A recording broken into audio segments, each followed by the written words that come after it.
This is News 25 with Deanna O'Donnell. News 25, local news you can count on. News is brought to you by J.K. Nelson Law. Give them a call, 727-9900. Welcome to News 25. Today is Monday, January 17th. It is MLK Day. Well, the owner of Miss Kathy's Short Branch Saloon is picking up the pieces and assessing the damage after a fire Sunday afternoon destroys much of the Crystal, Nevada business. Pahrump Valley Fire and Rescue and Amargosa Fire responded to that scene. Pahrump Valley Fire and Rescue's Chief Scott Lewis says it's still unclear what sparked the blaze. Crews had already been responding in that general direction for a motor vehicle accident in the Beatty area. So Medic 5 arrived in short fashion and they confirmed a working fire. Engine 2, Tender 2, and Engine 6 were added to the assignment due to the fact that it's in a non-hydrant area and that it was reported to be a well-involved commercial structure. As they arrived on location, they confirmed they had fire through the roof. They commenced a defensive exterior attack and quickly knocked down the main body of fire. They were on a scene for an extended period of time due to the fact that there was multiple additions on this particular building, and there was a good sizable portion of personal property and things you would find in a bar and a tavern that were stored within. Crews did a great job, made sure there's no injuries. All occupants were accounted for, and we're in the investigative phase, and everything is lending towards an accidental ignition source. The initial reports are that two unknown gentlemen arrived. They were about to play pool. As they came in through the front doors, they indicated that it appeared to be smoky, and there was smoke going across the parking lot. And so the owner investigated and went out a set of side doors and observed smoke at the roof area. As she went around the backside, she had observable fire on the backside of the building already in the area of the roof. Due to the nature of its construction, its age, it probably would be considered a total loss to rebuild it. And of course, Miss Kathy says that she believes the fire may have started near a stove which was located in the area where the fire was first detected. Chief Lewis says that investigation is underway. The bed and breakfast in the back area of that facility is still open at this time, and Miss Kathy is hoping if the community wants her to rebuild, she will. She says she's hoping for a few bike runs. Well, it's been almost 54 years since the tragic death of Dr. Martin Luther King Jr., who was murdered at the age of 39, following his years as being one of the most outspoken civil rights leaders in the United States. Today, a parade was held in his honor. The 40th Annual Mlk Day Parade took place traveling down 4th Street. In attendance was Governor Steve Sisolak, Attorney General Aaron Ford, Las Vegas Mayor Carolyn Goodman and her husband, former Mayor Oscar Goodman, Clark County Fire and Rescue crews, of course, Las Vegas Metro police officers who worked that parade in Las Vegas, and lots of charitable organizations, youth groups, marching bands, and lots of singing and dancing. Well, besides being MLK Day, today is Betty White's 100th birthday. A celebration for the beloved late actress that was scheduled is still happening following her death on December 31st. Phantom Events producers are showing in theaters today only Betty White, a Celebration. The producers want to express their appreciation for the many decades of delight that Betty has brought to everyone. This celebration of America's sweetheart is an opportunity, they say, to remember Betty White's amazing life and career. It's a time to come together and enjoy Betty's classic moments on The Golden Girls, Saturday Night Live, Hot in Cleveland, The Proposal, and The Mary Tyler Moore Show, among others. Las Vegas theaters will be showing the film, and you can still see that if you hurry. Tonight at 7 p.m., it's at the Santa Barbara Palace Station, 9 on West Sahara, Orleans 18 on Tropicana, and Regal Boulder Station on Boulder Highway. And of course, if you would like to have more information, you can go to phantomevents.com. In honor of Betty White's birthday, many people have decided to donate to animal shelters. The shelter in our area are Desert Haven Animal Society, Pets Are Worth Saving, West Star Ranch Animal Rescue, Never Forgotten Animal Society, and Tales of Nye County. If you'd like to honor Betty White by donating to help the animals, contact your local shelter of preference. And here's a little preview of that tribute. Join with Betty White fans everywhere as we celebrate her story. Hello, I'm Betty White. I feel so fortunate to have had as great a career as I've had for as long as I have. You're invited to experience the amazing life of Betty White with Betty White: A Celebration on January 17th at your local movie theater. Betty White. Betty White. Betty White. Betty White. Betty White. Betty White, ladies and gentlemen. This film is a tribute to Betty's greatest moments. SNL, Live from New York, it's Saturday night! The Golden Girls, Oh, it takes a big woman to forgive somebody calling her a slut. The Mary Tyler Moore Show, Now don't you go away. We'll be right back after this commercial message. All clear. All right, who the hell is responsible? Hot in Cleveland, How many guys gave you their number last night? One or two. Her early days, Dime says I hit it. Okay, you got a bet. Hey, wait a minute. Hit what? Wait. That fence. Oh. her love for animals, and her greatest role of all, just being Betty White. What do you know?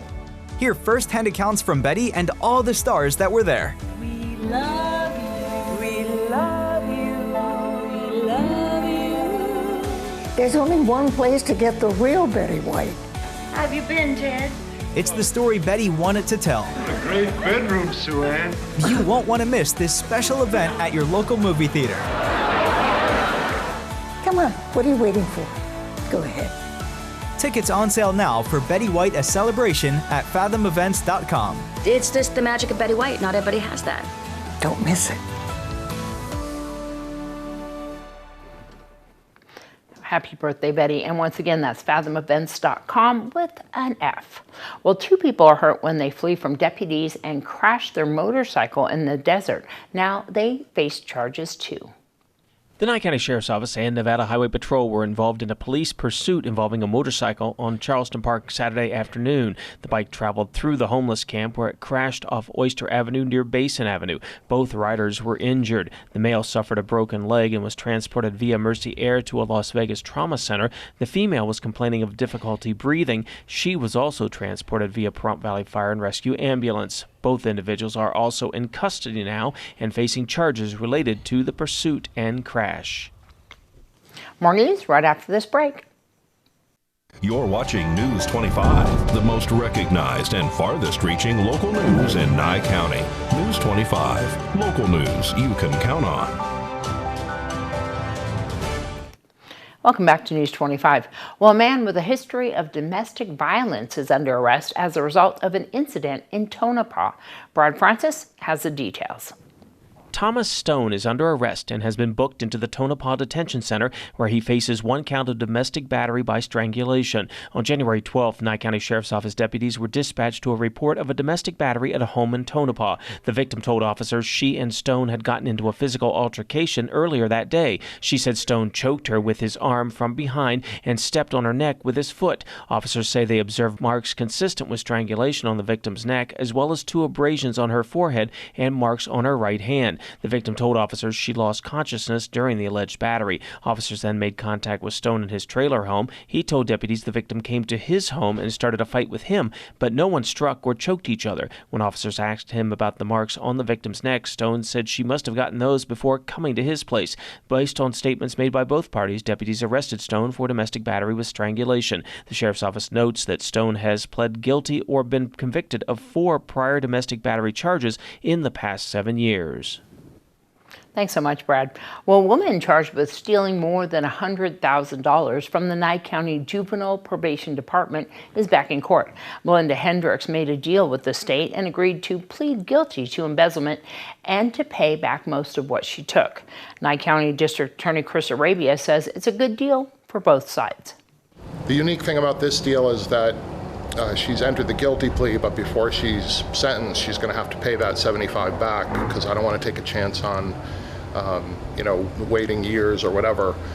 So the terms basically are that in the next 60 days, the payment back will be $50,000, and then the other $25,000 she'll have a year to get the benefit of the plea deal. Though she's going to have to pay that full amount, otherwise we can withdraw and take the case to trial. So I think that this is a good outcome because we're going to get almost all the money back, or most of it anyway, which rarely happens. Unfortunately, restitution's a tough thing to get, and there's also a felony conviction, and as part of that, we're not opposing probation, but we are recommending 180 days of house arrest. And in a case of this nature, with getting that much of the money back and the felony, this is a good deal for the state, and I think it's a good deal for the defendant too. And it's nice to see a case that involves public corruption ending with a felony conviction. They're not always easy to get, and we've done that, so I'm very pleased. And the message is, if you're going to engage in corrupt practices, we're going to come after you. Well, Hendricks stole the money over a period of 5 years from 2014 to 2019. She resigned from her position as an administrative assistant at the Nye County Juvenile Probation Department after a police investigation in late 2019 discovered the missing money.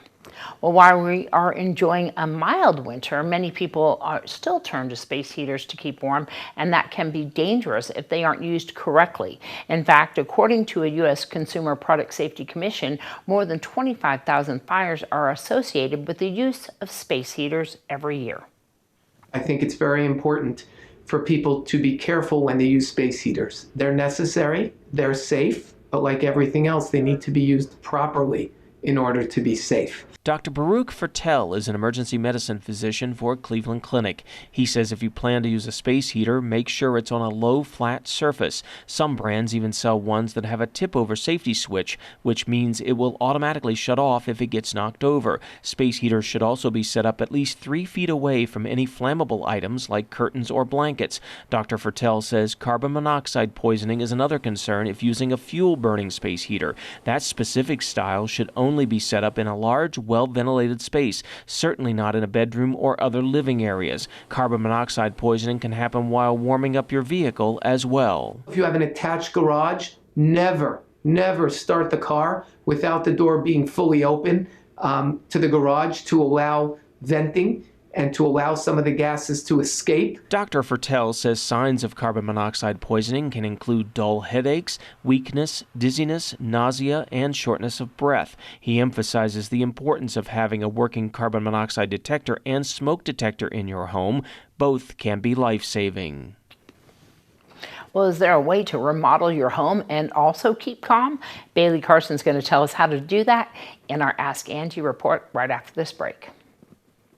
You're watching News 25, brought to you by Mountain West Lawyer, Injury Attorneys, 727-9500. News 25, local news you can count on. Well, home renovations and remodeling projects are messy, and it can be frustrating to find yourself living in a dirty construction zone. In today's Ask Angie, Bailey Carson discusses ways to keep your home clean and your mind calm while tackling home remodeling projects.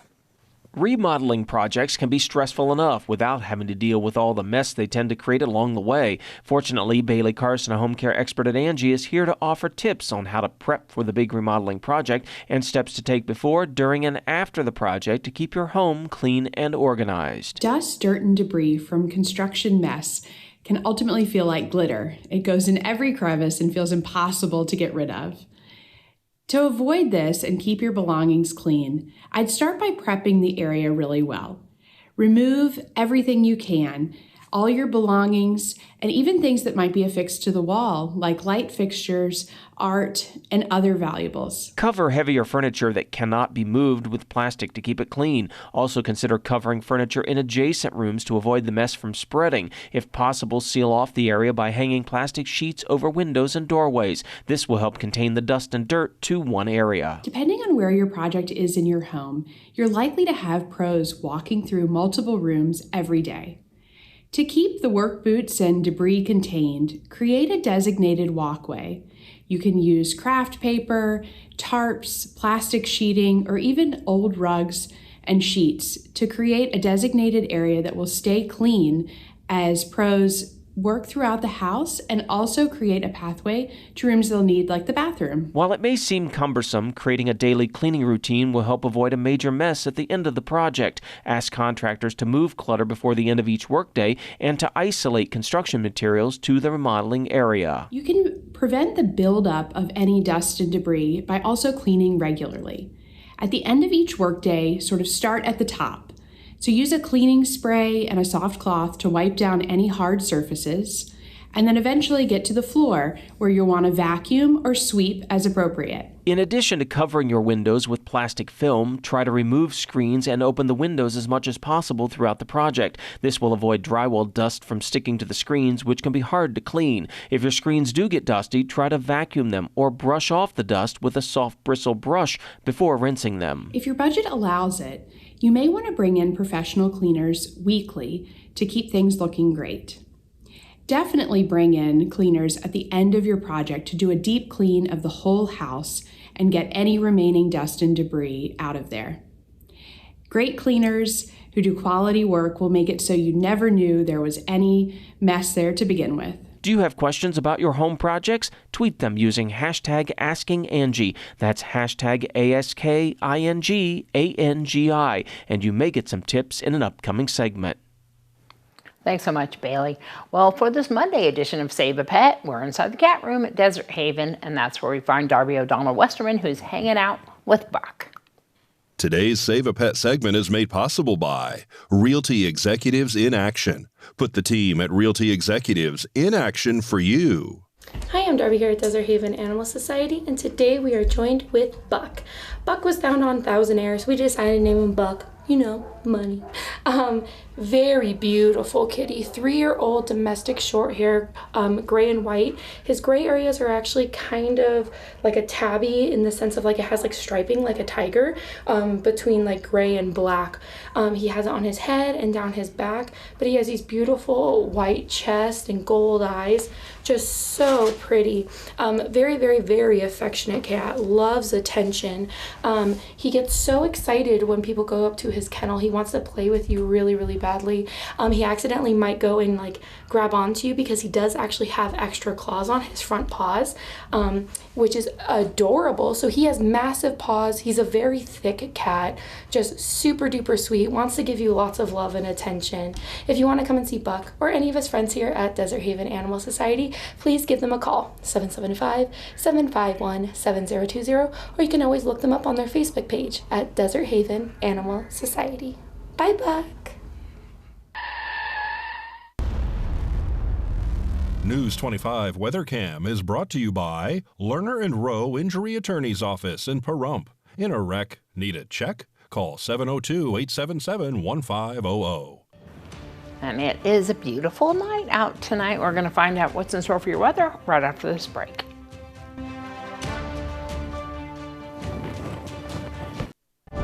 News 25 weather is brought to you by Dairy Council of Nevada. The splash of cream in your coffee, the dollop of sour cream on your burrito, the melted toasty cheese on your pizza. Undeniably delicious, undeniably dairy. Enjoy what's real. Hi, good evening, Nevada. Welcome to a Monday. It's John Kohler from the KPVM Channel 25 Weather Studios. Lovely to see you, and behold the weather. This is actually pretty good. We're looking at the map, 46 degrees in Fernley and Fallon. They're weather twins today. Carson City got up to 51. It's mid-40s in Goldfield and Tonopah. Out to Beatty, 58 degrees. Wow, 58, feeling great. 61 in both Amargosa and Las Vegas. And out in Death Valley, cooling off just a little bit, 68 degrees for a high today. Here in the paradise of Pahrump, well, we're looking at 57 current temperature. We're heading down to a low of 44 tonight under those mostly cloudy skies. Of course, with that humidity at 47%, what else are you going to get? We might even get a little bit of shower sprinklings here and there with that much humidity, but the sunset was gorgeous at 4:54 this evening. And we'll look forward to it rising in all its glory and promise with the hope of a new day tomorrow about 6:53.